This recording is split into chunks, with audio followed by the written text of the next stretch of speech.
Hello! Good afternoon! Good afternoon mga palangga. Ngayon lang talaga ako nakapag-vlog kasi kanina walang ganap and I was busy doing things. And so ngayon, hindi pa talaga sorted pero it's getting there. So gusto ko lang magpahinga kasi nai-stress ako. So lalabas tayo para mag-gardening, para itanim tong ating itong kamatis. And tingnan nyo mga palangga. Yung malunggay natin, hindi ako sure kung itong isa na umuusbong malunggay din ba. But hopefully, malunggay din yan. And dito, sa isang pot na to, I don't know if you can see it, pero may tumutubo din dyan. So hopefully, it will grow. So, before natin itanim yung ating mga kamatis, lalagyan muna natin ng compost yung greenhouse. Hindi na lang ako magsusombrero kasi gloomy day naman, walang araw. Si Kuya, yung nabibuild ng wall, nandito pa rin, tinatapos niya yung isang side. Here's my gloves. Si Mr. nandun sa office niya, he's a bit, it's trying to rain. Nakikita nyo ba? Umaambon. Umaambon siya.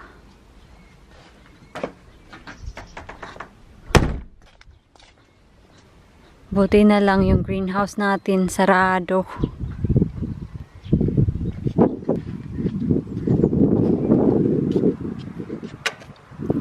Kukunin ko muna yung shovel.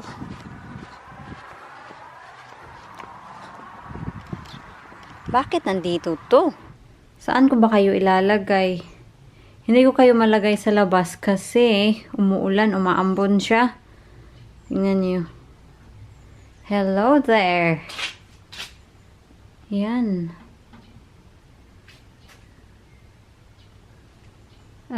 I try na ilagay kayo dito, itong side.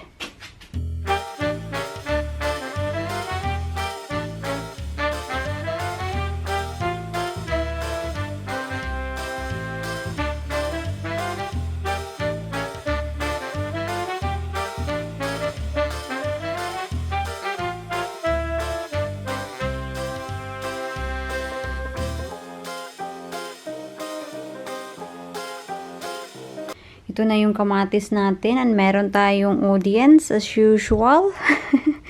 Nandito si Fipa. Yan. And merong customer mga palangga. Kaya we just need to be quiet kasi nahihiya ako at nakikita nila ako dito. So manood lang kayo ha.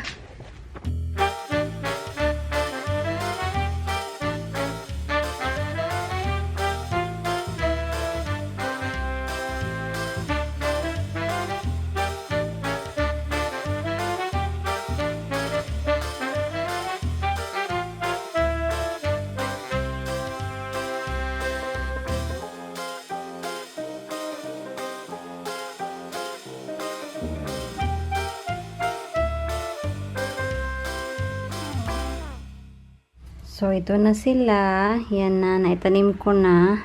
So, didiligan ko na lang sila. And, ditong side na to, yan, ipagpapatuloy ko yan after sa hapunan kasi malapit na maghapunan time dito and kailangan ko i-prepare yung hapunan namin kasi Mr.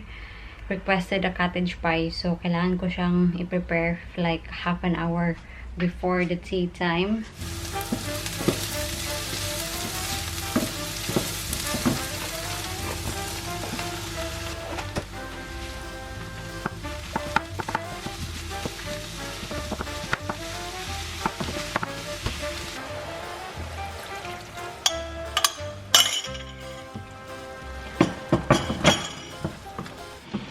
Ang bango.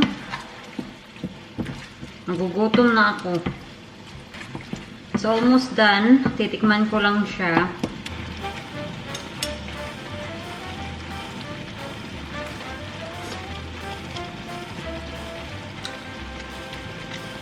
May kulang. Hindi ko alam kung ano, pero lalagyan ko siya ng kaunting time.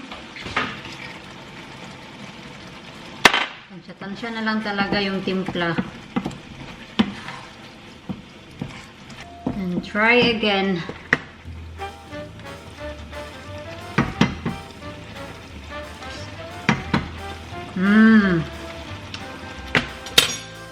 That's good. Happy na ako dito. So, ngayon naman, move on tayo sa ating patatas. Babalatan ko lang yung patatas natin and then imamash. And then, yun na. Ready na siya for later on. Kasi yung oras ngayon is 2:46 na ng hapon. So, it's a bit early. But, as long as this is ready, so, we're all sorted. More or less sorted. 1 hour later. Cottage pie. Veggies natin. Yan. Ilalagay ko na to sa oven kasi yung oras ngayon is 4:05 na ng hapon. Another update sa ating gate. Hindi naman talaga sa gate, sa wall. Kasi kahapon, di ba, nag-build si kuya ng wall. And ngayon, tapos na. Yan. So, yung ginawa niya, yung wall, para nang may post din yung wall ba. To hide the actual post. Itong post na to para sa gate. Yeah, looks good. If you look from the road, it's different gate post. Okay. Oh yeah, it looks okay. Looks good from outside. We need to be careful here because we're outside. Yan. Right, doesn't it? It looks okay from here. It looks good. The idea to make it better. Well done. He did a good job. Hidden all the metalwork. Yeah. So yan talaga yung pinaka main purpose na itago yung ano ba, yung parang metal post sa gate.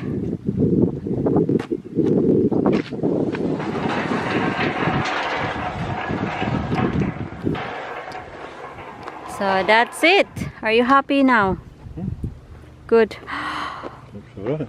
Yeah, Oh no! it wasn't me. When it wasn't you. Is a guy? I said, you realise that he said, I've wrecked your wall. I said, it's not my wall. I said, it's yours. I'm annoyed now. Not doing it. Wasn't me. Munti ko na naman siya makalimutan. It was about 160, doesn't it? 160, yeah. Yeah, the shepherd's dog. It's not a shepherd. It's cattle. It's a cow.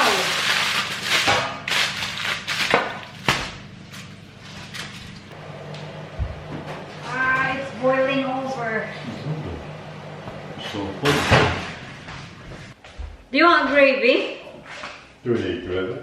Well, I think so. Okay, some gravy. No, I don't need gravy. Okay. There you go.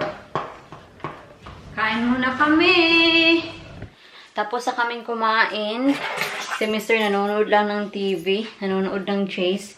Hindi ko na tinapos yung chase kasi yung chase walang ka-excite. Kasi yung player, dalawa lang. And yung pera, maliit lang. Minsan kasi pag full team sila at malaki yung pera, yun yung parang for me ha, excited panoorin. So, hindi ko na tinapos. Kaya ito, babalik tayo sa ating pag-gardening. In fairness, kahit 5 o'clock na ngayon, yung sikat ng araw, mainit pa din. So, yung tatapusin natin is yung paglagay ng compost sa other side dito, oh. And kailangan ko ding diligan yung kamatis natin kasi hindi ko siya didiligan kanina. Kasi straight to the kitchen talaga ako. Well, naghugas ako ng kamay. You know what I mean. So, kailangan nating diligan yan. And let's go. Let's go to Rumble. And after dito, we need to put this in the front.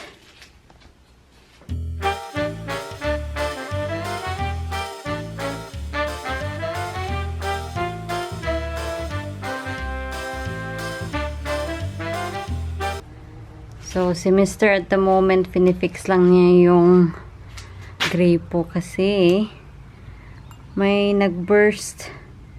Tingnan nyo to mga loves. May kasalanan si kuya sa akin kasi yung bluebells natin. Naku naman tong si kuya. Oy, nakakainis. I hope okay lang talaga yung bluebells natin. Kasi supposedly dito sila. Ganon. Yan. Pero, nakita nyo niya naman, oh. Merong mga tire mark dyan, oh. Yan. Ay, naku naman talaga. So, I try na i-fix sila. So, dito meron akong compost. And, maglilinya tayo ulit. Hopefully lang talaga tutubo yung bluebells natin.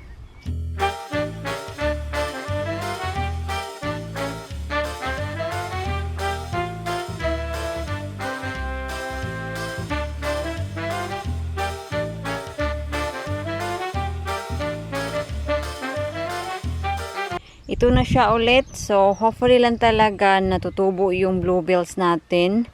This side, I don't know, I doubt it. Pero, this side, I have a big hope na tutubo sila. Ito na ulit sila.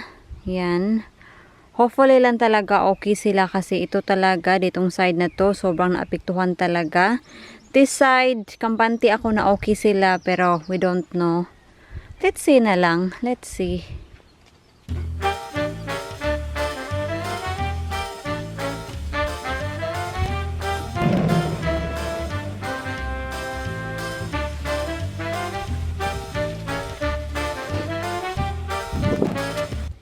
And that's it for today.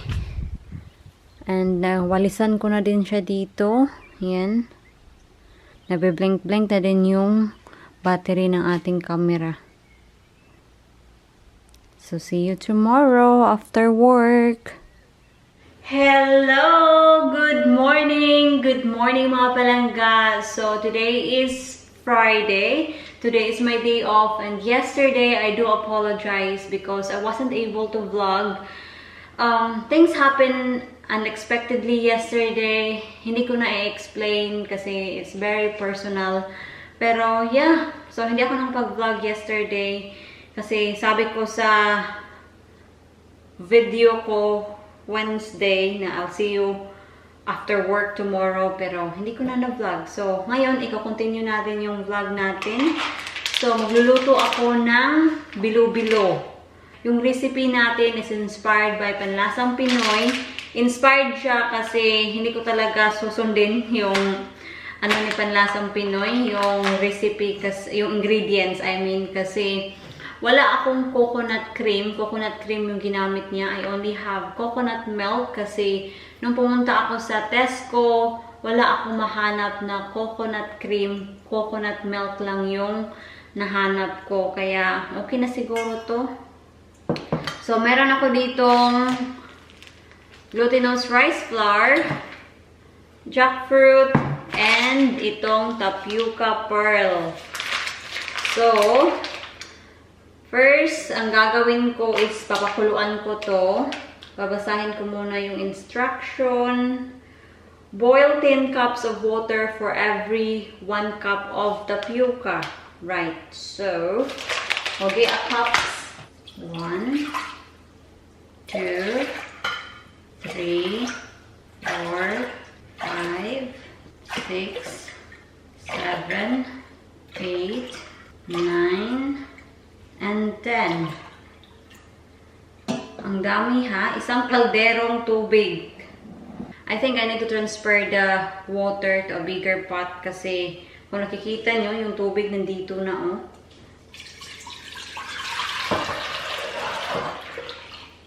So, papakuluin ko lang yan. So, ngayon naman, while waiting for that, gagawin natin to. So, saan ba yung phone ko? Yung ipa-follow ko na steps on how to make bilo-bilo is kay Panlasang Pinoy pa din. Is this something special? I don't know, sweetheart. I don't know if you even like it. Something special ba daw? I'm pretty sure I will like this kasi obviously palagi ko itong kinakain when I was in Philippines. Pero si Mr. I don't know. So, according to Panlasang Pinoy, sa steps niya dito, a cup of glutinous rice flour and 1/2 cup of water.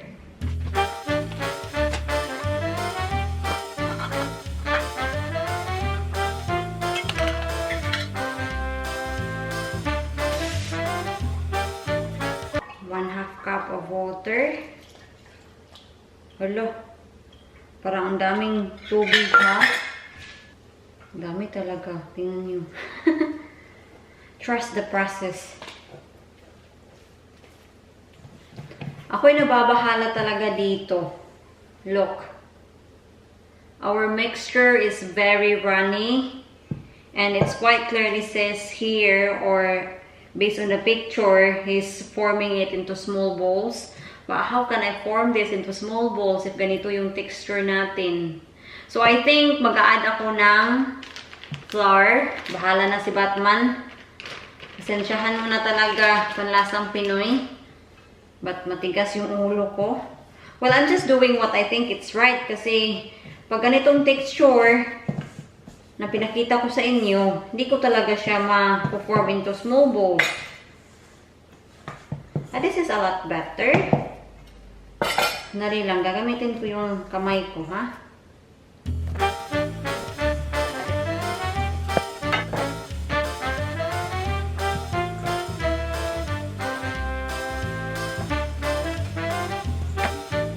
Happy na ako dito, tingnan niyo.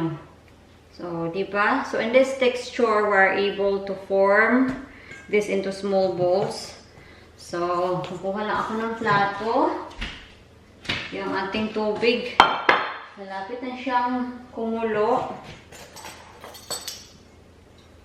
Pasensyahan nyo na ha if itong bowls natin hindi siya same size.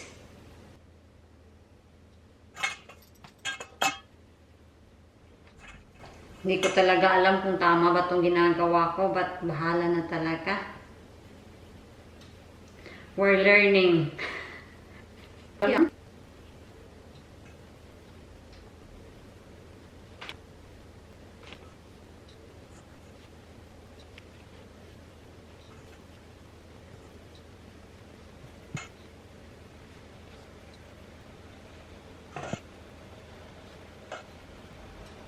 So, ito na siya. Yan.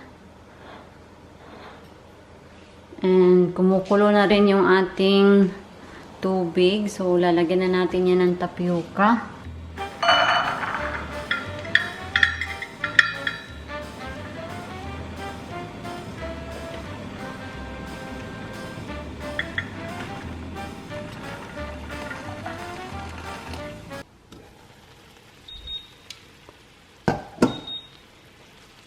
I-check ko lang ha, if luto na ba. I-check ko lang. Luto na. Parang luto na siya.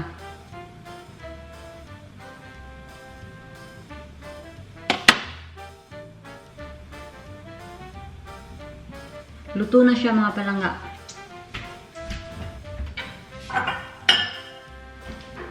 So, hahanguin ko na to. In fairness ha, kahit in-can lang yung ginamit natin na jackfruit, yung amoy niya is para pa din siyang yung fresh fruit ba. Wow! Tikman natin.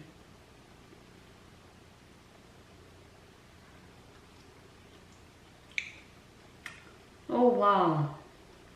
Na-miss ko to. Sa amin sa probinsya, sus, meron kaming jackfruit. Masarap yung jackfruit na ginataan ba? Yung hilaw na jackfruit.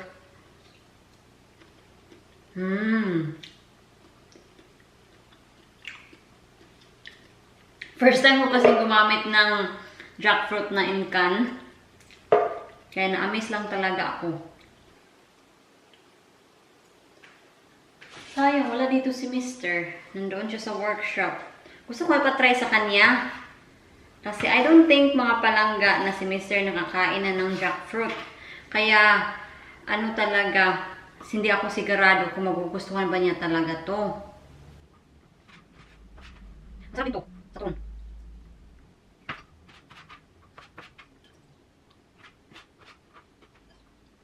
Itong part na to, ititira ko para kay Mr. Ilalagay ko siya sa plato. Yan na, meron na tayong tubig dito. So, papakuluin natin to.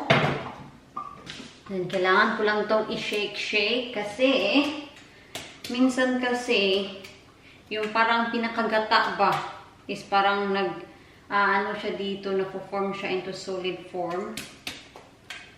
And so, yung liquid, para lang siyang tubig. Tingnan nyo yan, kahit anong shake ko pa sa lata natin, meron pa din siyang buo-buo. So, imimix ko lang siya. So, kumukulo na yung ating tubig. Yan. So, ilalagay na natin to.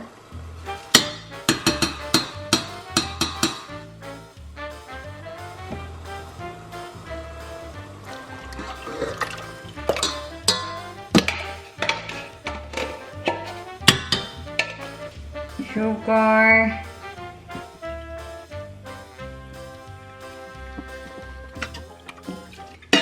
Tumikit yung sugar natin sa cup. Kaya ayun, nire-rinse ko lang siya.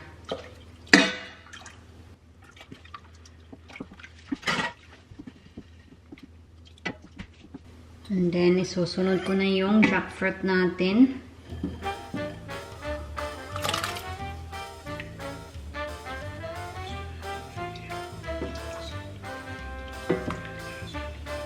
Kumukulo na siya, kaya ito i-add ko na yung bilo-bilo natin. Hindi talaga ako sure sa bilo-bilo natin kasi dumidikit siya sa plato. It means basa pa din talaga siya although na nagdagdag na tayo ng glutinous rice flour.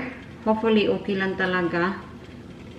So isa-isahin ko sila kasi kailangan ko silang i-roll. Wala, uy. Hindi talaga ako sure dito.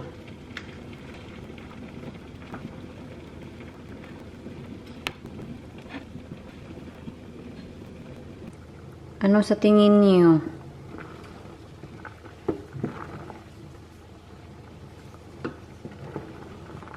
Parang hindi siya lumapot. Kasi sa kay panlasang Pinoy, lumapot siya. Coconut cream kasi yung gamit niya. Yung akin, coconut milk. Do you think it will give a big difference?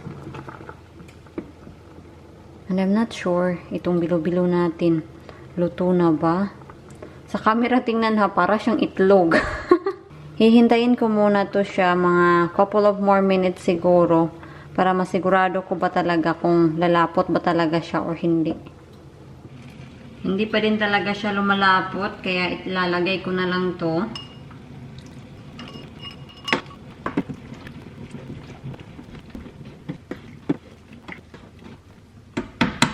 Titikman ko lang.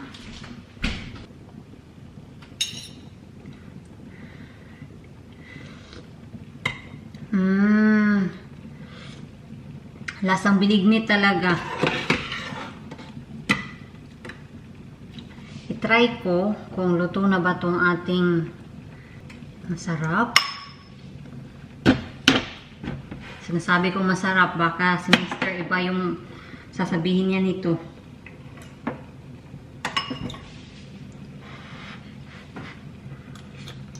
Yung bilo-bilo natin, hindi pa siya masyadong luto sa ilalim. Malapit na. Pero may nafe-feel pa din ako ba sa aking dila.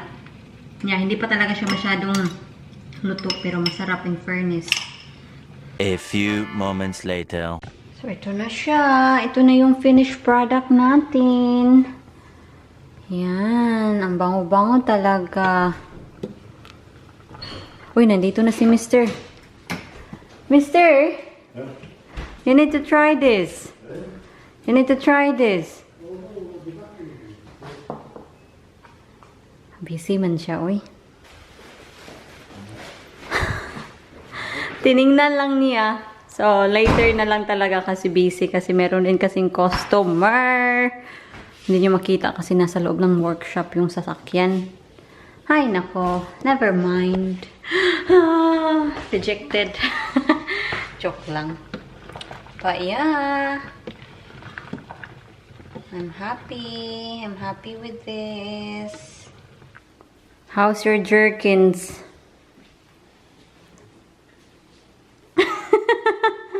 Very. Bumili kasi kami ng jerkins, pickled jerkins. Papakita ko sa inyo. And trinay niya today for the first time. Ito siya. Sabi daw niya masarap. Yan. At gusto niya ipatry sa akin. Yan. Sabi ko hindi ko muna siya itatry. Kasi minsan kasi nagluluko-luko to yung asawa ko. Pag sabi niya masarap, hindi pala. Kaya itatry ko na lang siya later. Are you ready? Not yet. I'm excited. About what? For you trying the ginataang bilo-bilo. That's why it's called. Every time you look it up. You say ginataang? What? Ginataang Ginataang. bilo-bilo. Below. Right, ginataang bilo-bilo. Ginataang below. Good enough. Very good. Perfect. Okay, it's perfect. But before ko siya ipapatry ng ginataang bilo-bilo, you need to try this one first. The actual jackfruit. Smell it. Here. Smells nice. Mostly when it's a fresh fruit, it smells so good. It's not fresh. Well, it's in can. Could be a year old. How can it be fresh? Freshly packed a year ago. Yeah. So I'll put you right here. Yan.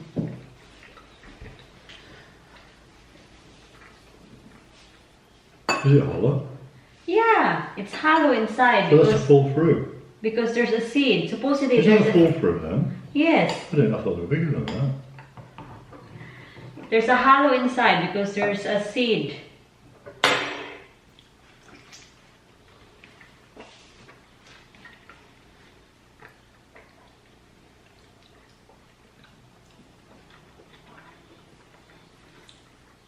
What's the face?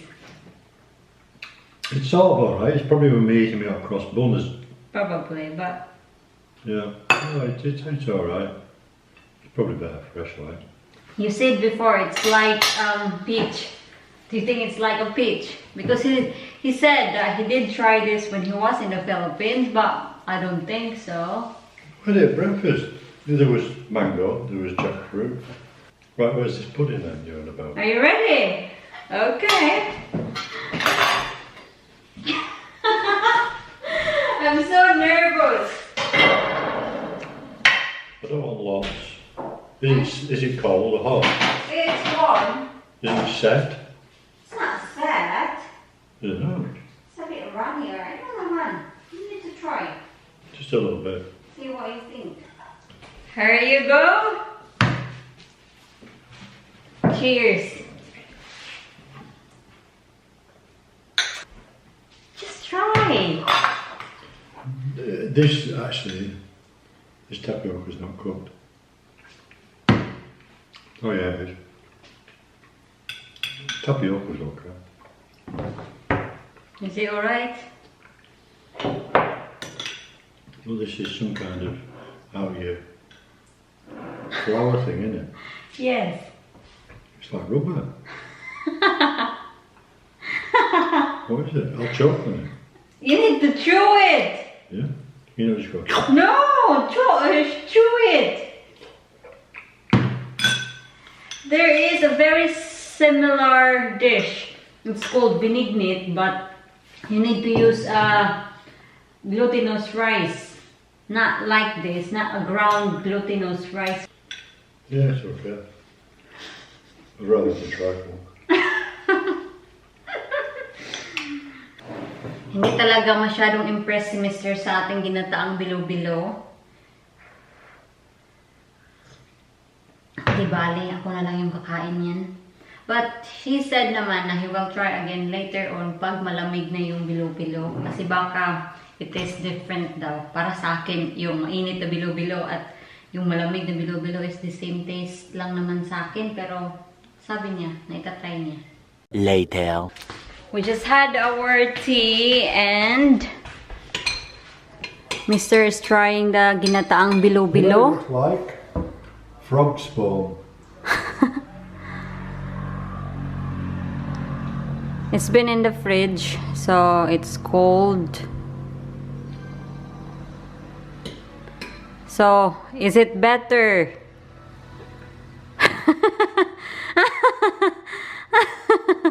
Your face. No. Is it better when it's cold or no? Hmm. Yeah, okay, good. That's enough. That's enough, he said. I will finish it. Thank you. So, kakainin ko to.